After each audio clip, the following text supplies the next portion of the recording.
So, you know, I've been in a position in life where I have lacked patience, but only exercised impulse. Like where, I'd rather be impulsive than logical because that impulse makes me feel like that outcome that I crave is going to happen faster. And 9 times out of 10, it did. Right. So if I want to actually go ahead and build something instead of waiting until I have the necessary tools, I'll just utilize what I have around me. And, that can become pretty satisfying in the moment until you realize that the person next to you passed you because they took the time to wait for the tools needed to actually build that thing the right way, while you built your project with the material that you already had, and you see that it's rinky dink and it's falling apart, and you look over and you see somebody that actually took the time to wait and be patient, and now they have a stable foundation.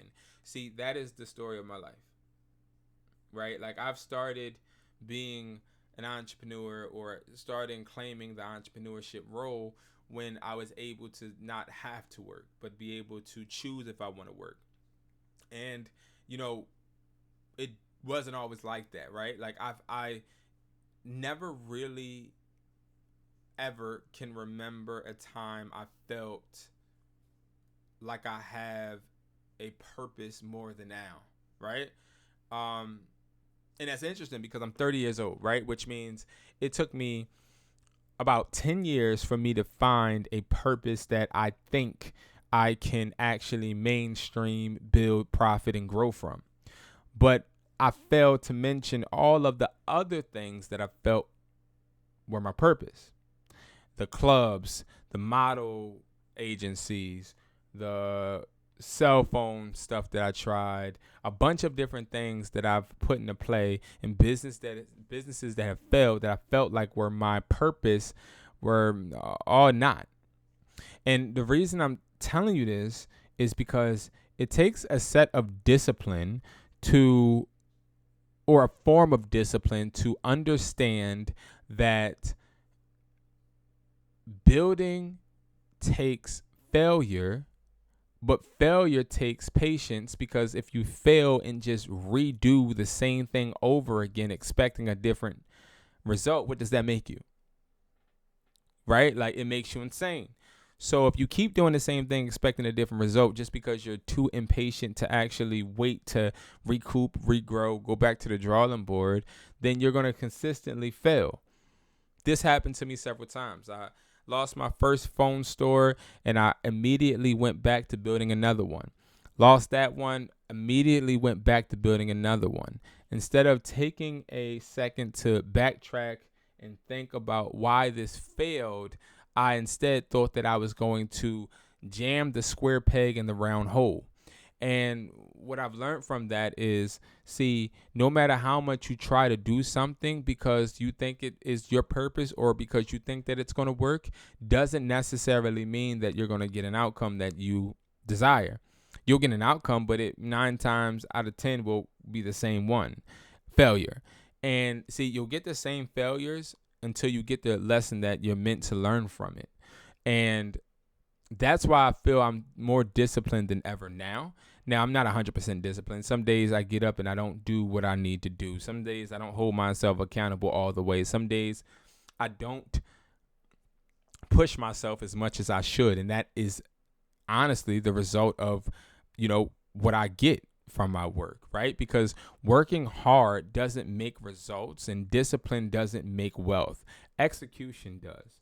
Right? So discipline equals execution, but execution is very hard to accomplish on a consistent basis because it requires habits, but habits require goal setting, and goal setting requires you to work, but work requires you to actually get up and do, but doing actually requires motivation, and motivation is contingent on your surroundings, and your surroundings are honestly in your control sometimes, right? And what I mean by sometimes is you have that 17-year-old right now that's in a house with an abusive parent or abusive parents, or in a house with parents that don't get along, or in a house with parents that don't pay them any mind or give them any tools or assets to work with. Or you have that 17-year-old that may be just lost, right? But they can't control their environment. But as a grown individual, you may have people that are so busy trying to handle bills that they can't focus on dreams. And that sucks, but that's life, and it keeps going, right? So understand that I understand situations and environments are not always as we expect, but that's when you have to pivot and realize that your environment has to be mental instead of physical. So instead of worrying about physically what's going on around you, mentally, you have to be able to lock in. You have to lock in and have tunnel vision and not worry about your surroundings and what's going around you. Now, that's where this discipline comes into play. Discipline comes into play because you start setting goals, but you don't set goals based upon what you feel your limits are. You set goals based upon what you feel limits you want to break. So I'll give you an example. Let's say that you are somebody that,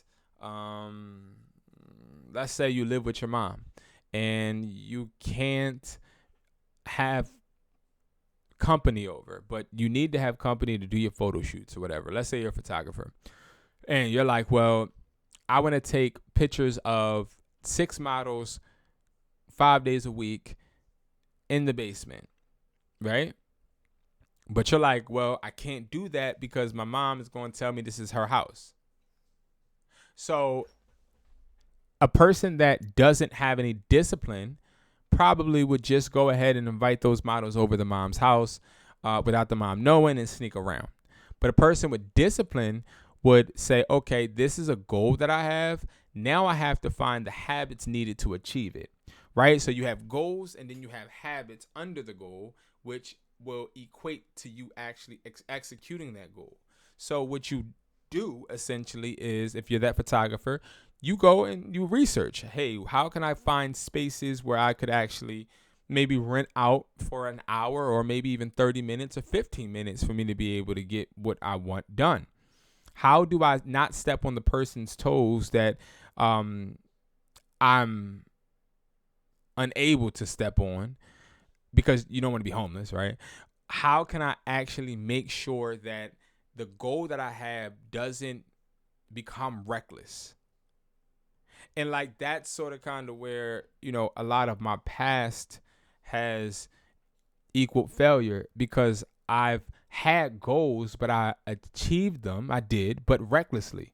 So I wanted a penthouse. I got the nice view, but I did it recklessly. I wanted a certain car, but I made that impulsive decision recklessly. I wanted to be able to start this store, but I did it recklessly. I didn't do it with discipline because I didn't plan and act. Well, I did plan, but I didn't go through the plan without making sure that I lowered each risk to the point to where I'll be able to come out successful and also not have to have collateral damage. So like that's where, when it comes to discipline saving your business and how discipline saved mine, was me actually falling so hard at times to where I couldn't backtrack. I couldn't fix it. I couldn't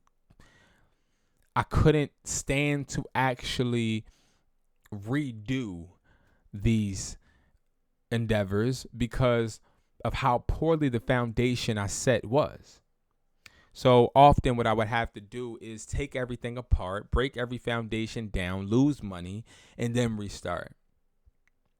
So discipline now has treated me well, to where if I do want to do something, instead of me thinking out of impulse, I think strategically, I think more logically than ever, I move more precise than ever, I hold myself accountable more. And when I fail on days that, I feel too less than, I remember that feeling I had, and I don't crucify myself, but I do make sure that I remind myself that this is exactly why you're not where you want to be.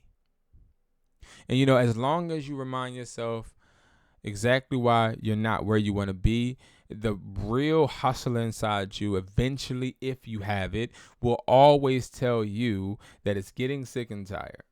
And when it gets sick and tired, it will be the voice in your head to propel you to go harder, further, and faster, work more while others work less, and not have your work ethic be dictated by someone or some others' work ethics around you. Prime example, you have your friend saying, yo, bro, can you go to the club with me tonight? But you know for a fact that you got videos to bust out. You will say no instead of thinking about all of the girls you could talk to, or instead of thinking about all the content you could create, because of that content, that's what you got to weigh out the outcomes. Is that content going to bring you something that's going to actually make you or help you reach that goal? And see, when you start to become disciplined, you start to understand that nobody is going to shake you, or nobody's going to make you do what you need to do. See, life has a funny way of just letting you sit in your shit without you knowing until someone else is exposing it, or in a situation comes up and you can't get out of it. So like, I've learned that sometimes not holding yourself accountable is not noticeable until life makes it. And then when life makes it noticeable, sometimes that's too late. So I've been in these positions, which makes me way more actively searching for ways I can continue to become more disciplined, because I'll be damned if I'm in situations I can't get myself out of again. So make sure that you are working more on execution and discipline rather than chasing goals, because chasing goals and hitting your goals is great, but it's not great if you're doing it recklessly with collateral damage being occurred while you're on your journey.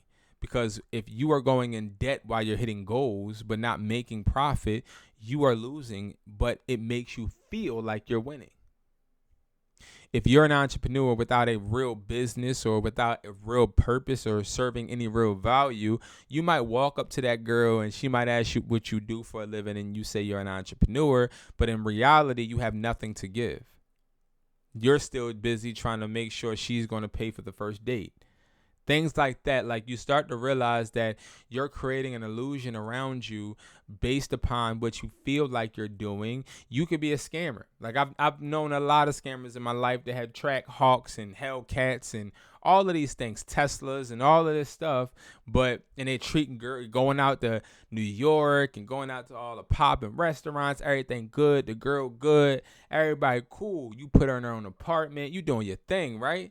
But what happens is eventually when that lifestyle stops, you become stuck because you're too used to fast money. And now you look like a dummy. You lose the girl, you lose the car, you lose everything around you. You're back to ground zero. And now you're struggling because you don't even know where to start. See, that's the difference. And that is the outcome of lack of discipline, but just goal hitting. You don't want to hit goals recklessly. You want to hit goals with discipline, execution, and habits.